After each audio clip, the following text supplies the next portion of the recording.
Hello दोस्तों, आप सभी का हमारे ज्ञानस्थली कोचिंग क्लासेस में बहुत बहुत स्वागत है।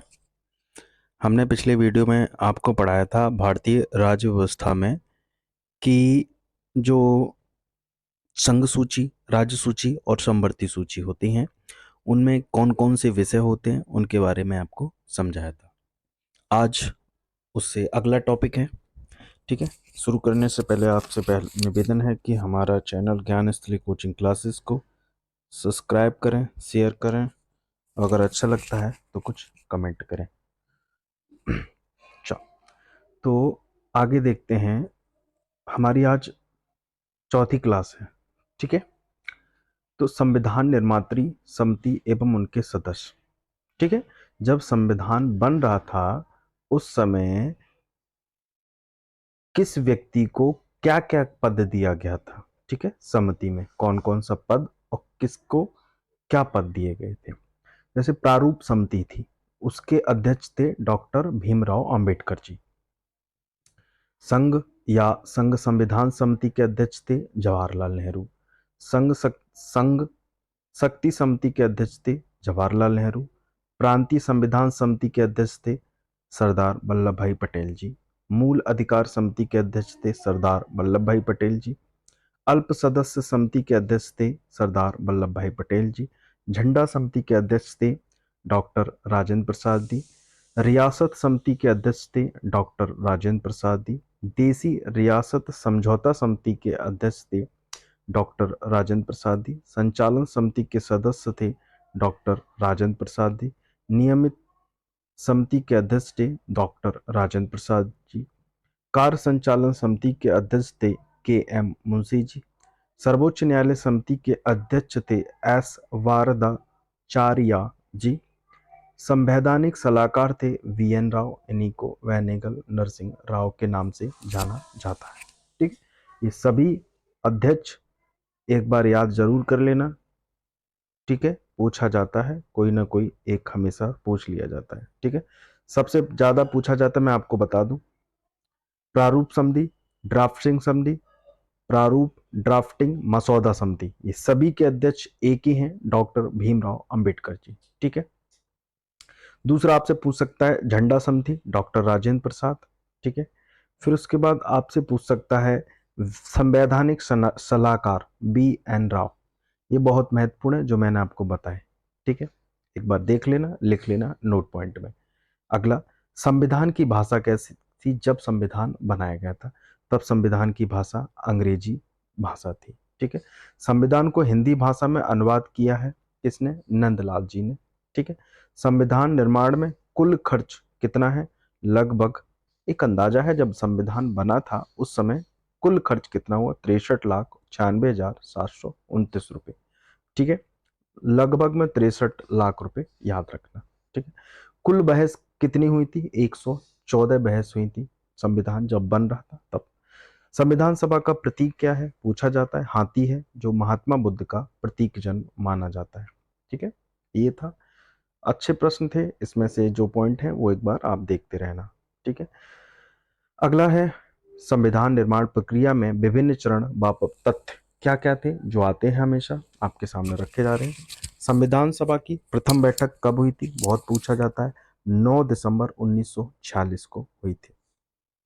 ठीक है, उस समय जो उसके अध्यक्ष थे उसे अस्थायी सदस्य के रूप में सच्चिदानंद सिन्हा को सभा का अस्थायी सदस्य चुना गया था तथा मुस्लिम लीग ने इसका बहिष्कार किया और अलग पाकिस्तान की मांग पर बल दिया। इसीलिए बैठक में केवल 211 सदस्यों ने भाग लिया था। ठीक है, अस्थायी सदस्य कौन थे? तो कौन थे? सच्चिदानंद सिन्हा प्रथम बैठक में।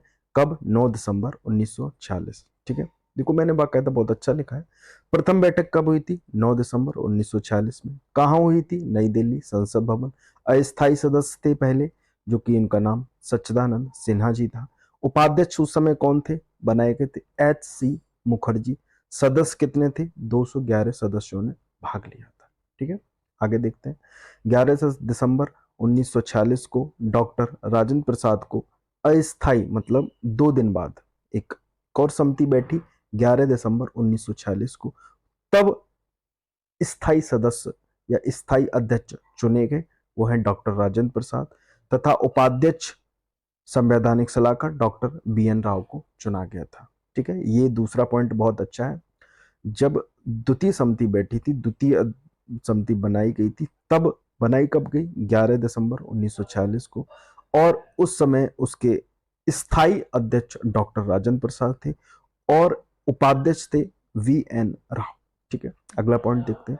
संविधान सभा की कार्यवाही जवाहरलाल नेहरू ने 13 दिसंबर 1946 को उद्देश्य प्रस्ताव प्रस्तुत करके प्रारंभ किया तथा उद्देश्य प्रस्ताव को 22 जनवरी 1947 को स्वीकृत किया। पूछ सकता है उद्देश्य प्रस्ताव किसने प्रारंभ किया? नेहरू जी ने। और कब? 13 दिसंबर 1946 को। इसको स्वीकृत कब किया? 22 जनवरी 1947 को। संविधान निर्माण के लिए विभिन्न समितियां हैं, कौन कौन सी हैं? प्रक्रिया समिति, उसके अध्यक्ष कौन थे? डॉक्टर राजेंद्र प्रसाद। वार्ता समिति, डॉक्टर राजेंद्र प्रसाद। संचालन समिति, डॉक्टर राजेंद्र प्रसाद। कार्य समिति, KM मुंशी। संविधान समिति, जवाहरलाल नेहरू। झंडा समिति, डॉक्टर राजेंद्र प्रसाद। आगे देखते हैं क्या है। विभिन्न समितियों के प्रमुख प्रारूप समिति थी, जो कि 19 अगस्त 1947 को गठित की गई। इसका अध्यक्ष डॉक्टर भीमराव अम्बेडकर जी को बनाया गया था। ठीक है, संविधान सभा का अंतिम वाचन या तृतीय वाचन के लिए 14 नवंबर 1949 हुई। यह बैठक 26 नवंबर 1949 को समाप्त हो गई थी। भारतीय संविधान का निर्माण एक संविधान द्वारा 2 वर्ष 11 माह 18 दिन, मतलब जो संविधान बना था वो कितने समय में बना? 2 वर्ष 11 माह 18 दिन। संपूर्ण संविधान 26 जनवरी 1950 को लागू किया गया, ये पूछता जाता है। अंगीकृत किया गया 26 नवंबर 1949 को, और पूर्णतः लागू कब किया? 26 जनवरी 1950 को। 26 जनवरी 1950 को भारत को गणतंत्र घोषित कर दिया गया। संविधान सभा को ही आगामी संसद के चुनाव तथा भारतीय संसद के रूप में मान्यता प्रदान की गई। संविधान निर्माण के पीछे मुख्य रूप से जवाहरलाल नेहरू, वल्लभ भाई Patel, Rajendra Prasad, Maulana Abul Kalam Azad, Acharya JB Kripalani, TT Krishnachari, doctor Bhimrao Ambedkar ji का मस्तिष्क था। कुछ प्रमुख व्यक्ति ने डॉक्टर भीमराव अम्बेडकर जी को संविधान का पिता कहा। भारतीय संविधान का विश्व का सबसे लंबा लिखित संविधान है। ठीक है, अगला देखते हैं आगे। भारतीय संविधान की प्रमुख विशेषताएं क्या क्या थी, देखा जाता है आगे। पहली विशेषता क्या है कि विशाल एवं विस्तृत संविधान था। क्या है? भारत का संविधान विश्व का सबसे बड़ा लिखित संविधान है। भारत के मूल संविधान में कुल 395 अनुच्छेद, 8 अनुसूची तथा 22 भाग थे, परंतु वर्तमान में 450 अनुच्छेद, 12 अनुसूचियां तथा 25 भाग हैं। कहीं कहीं 25 भाग होते हैं, कहीं कहीं 22 लिखे होते हैं। आप ऑप्शन के हिसाब से उसको टिक लगाना। जैसे कुल पूछे वर्तमान में तो 25 है, और वैसे 22 दिखेंगे कहीं तो 22 लगा देना। ठीक है, वो सिचुएशन के हिसाब से देखा जाएगा क्या ऑप्शन लगाना है। भारतीय संविधान में अनुच्छेदों की संख्या विश्व के अन्य संविधान से अधिक है। जैसे अमेरिका के संविधान में 7 अनुच्छेद हैं, कनाडा के संविधान में 147 अनुच्छेद हैं, ऑस्ट्रेलिया के संविधान में 128 अनुच्छेद हैं। ठीक है, ये हैं। अपने भारत में कितने हैं? 395, जो मैंने आपको पहले बताया। नोट पॉइंट में है, सर आइवर जॉनिक्स ने भारतीय संविधान को विश्व का सबसे बड़ा विस्तृत संविधान कहा है। ठीक है, पूछ सकता है। संविधान 2 प्रकार का होता है, एक लिखित संविधान और एक अलिखित संविधान। ठीक है, भारत का जो संविधान है वो लिखित संविधान है। देखते हैं किस किस का लिखित संविधान है, किस किस देशों का अलिखित संविधान है। लिखित संविधान अमेरिका का भी है, कनाडा का भी है, अपने भारत का भी है और ऑस्ट्रेलिया के। अलिखित संविधान ब्रिटेन का है। ठीक है, भारतीय संविधान के प्रमुख स्रोत क्या क्या हैं जो आपके सामने हैं, कहाँ से जो स्रोत आए हैं वो कहाँ से क्या क्या लिया गया है। ठीक है, वो हम देखते हैं। भारत शासन अधिनियम 1935 से क्या क्या लिया गया? संघीय तंत्र लिया गया। जो राज्यपाल का कार्यकाल है ना, वो भारत शासन अधिनियम 1935 से लिया गया है। न्यायपालिका भी इसी से 1935 से लिया गया है। लोक सेवा आयोग, ठीक है, लोक सेवा आयोग भी भारत शासन अधिनियम 1935 से लिया गया। आपातकालीन उपबंध भी 1935 से लिया गया। प्रशासनिक विवरण भी 1935 से लिया गया। ब्रिटेन के संविधान से क्या क्या लिया गया देखते हैं। संसदीय शासन प्रणाली, विधि का शासन 1834 में लिया गया था। जो विधि का शासन है उससे यहाँ से लिया गया। विधायी प्रक्रिया ब्रिटेन से ली गई। एकल नागरिकता बहुत पूछा जाता है, एकल नागरिकता कहाँ से ली गई है? ब्रिटेन से ली। एकल नागरिकता का मतलब होता है भारत में एकल नागरिकता है, मतलब एक ही नागरिकता, जैसे दोहरी नागरिकता नहीं होती, जैसे आपको भारत की जैसे किसी देशों में, जैसे स्विट्जरलैंड में तिहरी नागरिकता है ना। पहले अगर वो व्यक्ति पहली देश की लेगा, फिर उसके राज्य की लेगा, फिर उसके जिले की लेगा, तो वो तिहरी नागरिकता होती है। ठीक है, ऐसे भारत में सिर्फ एक ही नागरिकता है। जैसे हमने भारत के हम भारत के हमें भारत का नागरिक होना चाहिए जैसे, तो हम एकल नागरिकता के रूप में जाना जाता है भारत की नागरिकता। ठीक है, संसदीय विशेषाधिकार, द्विसदनी वाद और परमाधिकार लेख भी यह ब्रिटेन के संविधान से लिया गया है। संयुक्त राज्य अमेरिका से क्या क्या लिया गया? मूल अधिकार लिया गया, फंडामेंटल राइट, न्यायपालिका की स्वतंत्रता, न्यायिक पुनर्विलोकन, उपराष्ट्रपति का पद भी संयुक्त राज्य अमेरिका से लिया गया। उच्चतम न्यायालय तथा उच्च न्यायालय के न्यायाधीशों के पद से हटाया जाना संयुक्त राज्य अमेरिका से लिया गया। राष्ट्रपति पर महाभियोग कहाँ से लिया गया? संयुक्त राज्य अमेरिका से लिया गया। उद्देश्य का विचार संयुक्त राज्य अमेरिका से लिया गया। विधि के समझ क्षमता ये भी संयुक्त राज्य अमेरिका से लिया गया। ठीक है, आयरलैंड से क्या क्या लिया गया है? राज्य के नीति निर्देशक तत्व डीपीएसपी, यह अनुच्छेद 36 से 51 के मध्य में होते हैं, ये आयरलैंड से लिए गए हैं। राष्ट्रपति का निर्वाचन की पद्धति जो कि अनुच्छेद 54 में है, ये भी आयरलैंड से लिया गया है। राज्यसभा के लिए सदस्यों का नामांकन भी आयरलैंड से लिया गया है। कनाडा के संविधान से क्या क्या लिया गया? राज्यपाल का पद, ठीक है, कनाडा से लिया गया है। सशक्त केंद्र के साथ संघीय व्यवस्था, कनाडा से। अवशिष्ट शक्तियों को केंद्र में निहित होना, कनाडा से। केंद्र द्वारा राज्य के राज्यपालों की नियुक्ति होना, कनाडा से। संघ एवं राज्यों के मध्य शक्तियों का संघवाद, कनाडा से लिया गया। ऑस्ट्रेलिया का संविधान समवर्ती सूची, संघ प्लस समवर्ती सूची में कौन कौन से होते? संघ प्लस राज्य। वाणिज्य एवं समागम की स्वतंत्रता, संसद के दोनों सदनों की संयुक्त अधिवेशन अनुच्छेद 108 में होता है। प्रस्तावना की भाषा शैली भी ऑस्ट्रेलिया से लिए गए। जर्मनी का वाइवर सिद्धांत, आपातकाल के समय मूल अधिकारों का सत्यागत तथा कार्यपालिका का अधिकार भी जर्मनी से लिया गया। बस आपको आपातकाल समय मूल अधिकार का सत्यागत ये याद रखना है, जर्मनी से लिया गया है। सोवियत संघ जो कि वर्तमान में रूस है, मूल कर्तव्य कहाँ से लिया गया है? रूस से लिया गया है। सोवियत संघ है, आर्टिकल 51 काम में आता है। प्रस्तावना के न्याय, सामाजिक, राजनीतिक और आर्थिक, ये कहाँ से लिया गया है? सोवियत संघ, रूस से लिया गया है। फ्रांस का संविधान गणराज्य, प्रस्तावना में समानता, स्वतंत्रता, बंधुत्व के आदर्श भी फ्रांस से लिया गया। दक्षिण अफ्रीका का संविधान क्या क्या है? दक्षिण एक ही पूछा जाता है, संविधान में संशोधन प्रक्रिया कहाँ से ली गई? दक्षिण अफ्रीका की, जो कि अनुच्छेद 368 में है। राज्यसभा के सदस्यों का निर्वाचन भी दक्षिण अफ्रीका से लिया गया है। ठीक है, जापान का संविधान से इस विधि का स्थापना ली गई है। ठीक है, अगला टॉपिक है आपका अनुसूचियां। ठीक है, जब जब संविधान बन रहा था तब प्रारंभ में 8 अनुसूचियां थी, लेकिन वर्तमान में कुल 12 अनुसूचियां हैं। ठीक है, मूल संविधान में 8 अनुसूचियां थी। संविधान संशोधन के माध्यम से 4 अनुसूचियां जोड़ी गई। वर्तमान में कितनी अनुसूचियां हैं? 12। 8 + 4 = 12। ठीक है, अब जो 4 जोड़ी गई हैं उनको मैंने बाकायदा एक डायग्राम से दिखाया गया है। 8 तो थी, अब 9वीं क्या है? 9वीं संशोधन में जोड़ी है। 9वीं अनुसूची प्रथम संविधान संशोधन 1951 में हुआ, तो उसमें क्या हुआ? उसमें भूमि सुधार हुआ। 10वीं अनुसूची 52वें संविधान संशोधन 1985 में दल बदल कानून आया।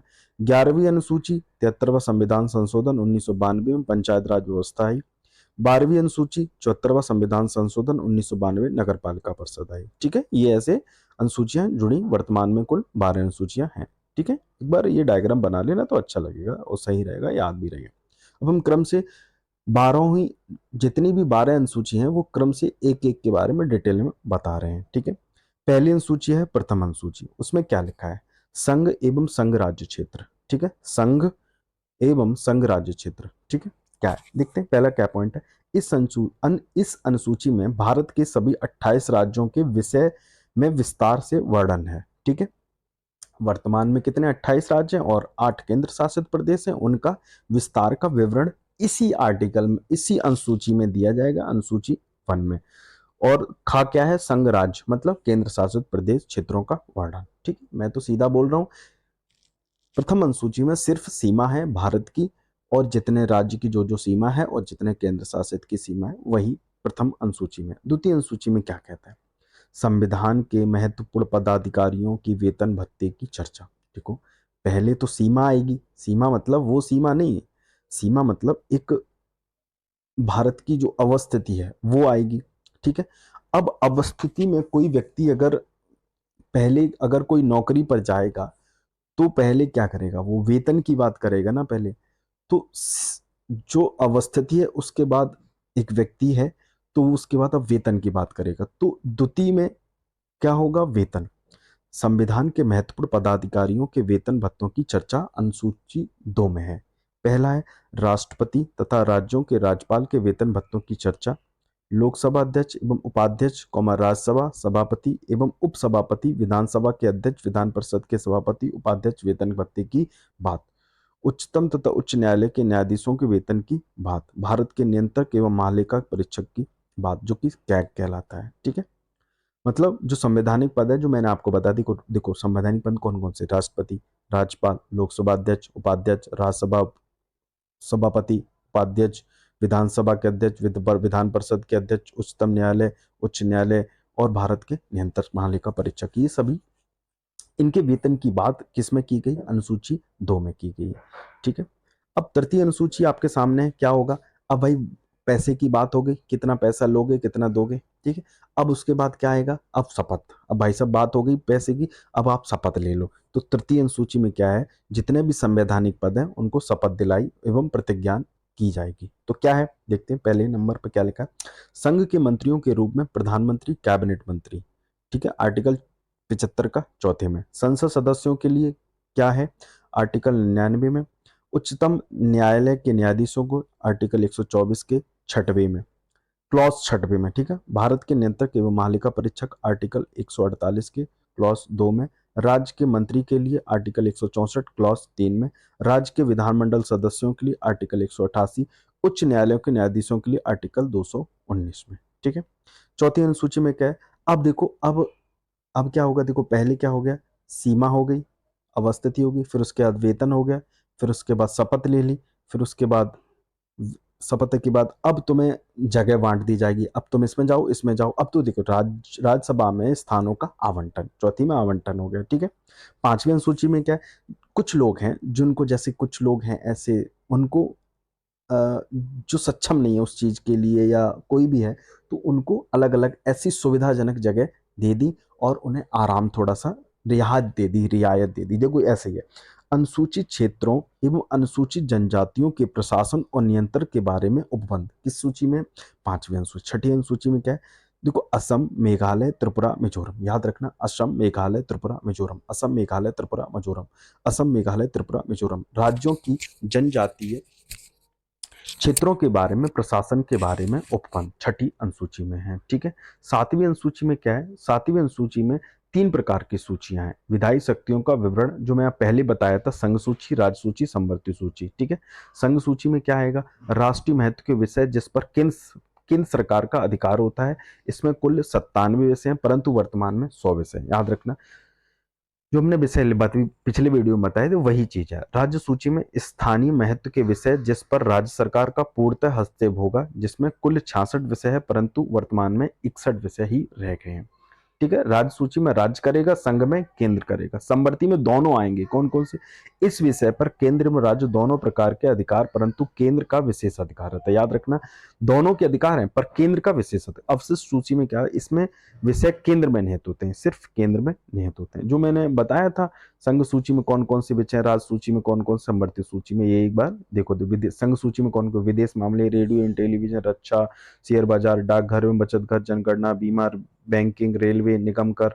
ठीक है, प्रांतीय पुलिस है, लोक स्वास्थ्य स्वच्छता है, प्रति व्यक्ति कर है, कृषि है, जन स्वास्थ्य है, गैस, रेलवे, पुलिस है, पंचायती राज, कारागार, भूमि है। और समवर्ती सूची में दोनों में होते हैं कौन, आर्थिक नियोजन, अपराधी मामले, वन, वन्य जीव शिक्षा, विद्युत, विवाह विच्छेद, गोद लेना, निवारक, निरोधक अधिनियम। ठीक है, अगला अवशिष्ट सूची देखते हैं। अवशिष्ट शक्तियां केंद्र के पास होती हैं, याद रखना, जो कनाडा के संविधान से पूछ सकता है। अवशिष्ट सूचियां या अवशिष्ट शक्तियां कहां से ली गई हैं? कनाडा के संविधान से ली गई हैं। और इसमें कौन कौन से विषय और इसका भार किसके पास रहता है, जोर किसके पास रहता है? केंद्र के पास रहता है।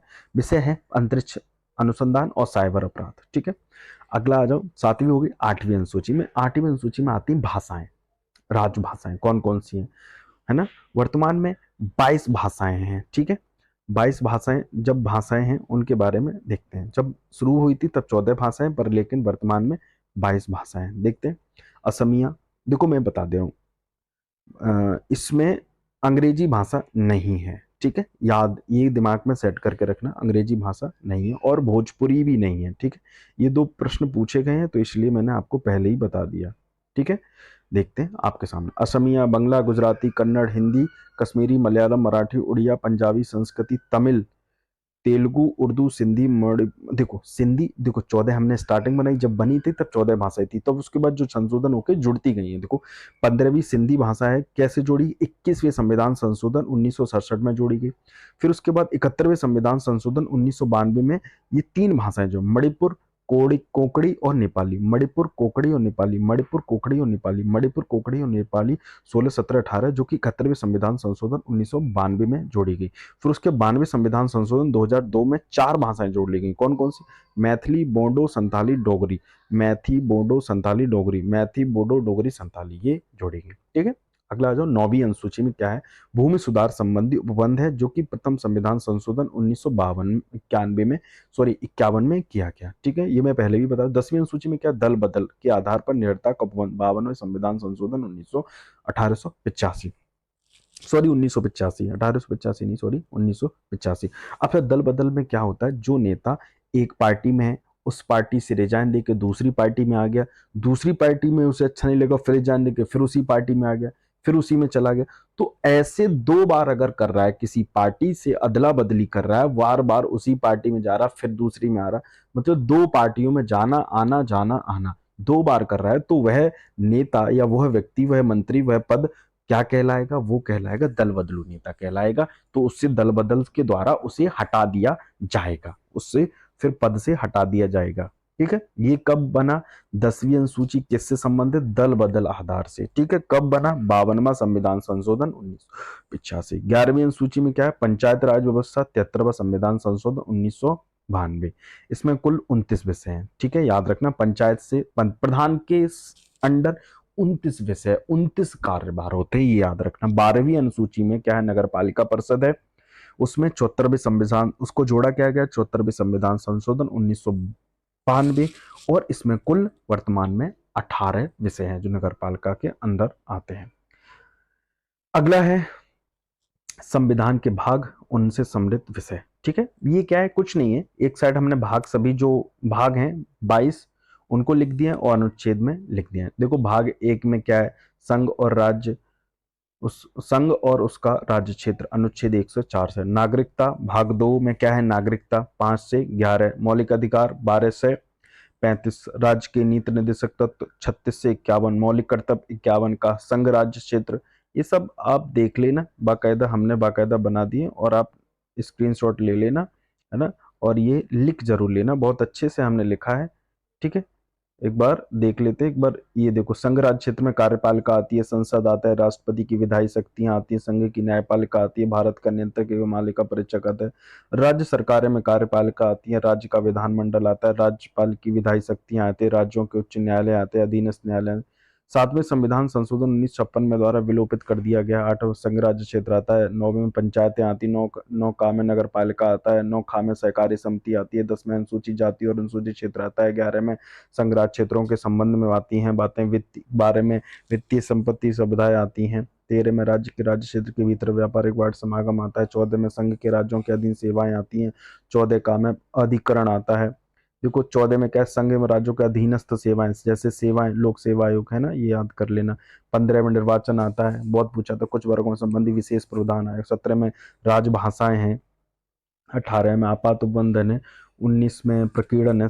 20 में संविधान शोषण पूछा जाता है। 21 में स्थायी संक्रमणी विशेष उपबंध है। 22 में संक्षिप्त नाम, प्रारंभ हिंदी और प्राधिकरण पाठ का निरसन होता है। ठीक है, ये हो गया आपके यहाँ तक आज का चौथा। ठीक है, तो आज के लिए इतना बहुत है। आप बाकायदा एक नोट्स बनाते जाना, ठीक है, और अच्छा लग रहा है तो वीडियो लाइक करना जरूर। बस आज के लिए इतना। अगला वीडियो कल अपने समय पर। इस बहुत बहुत धन्यवाद। जय हिंद, जय भारत।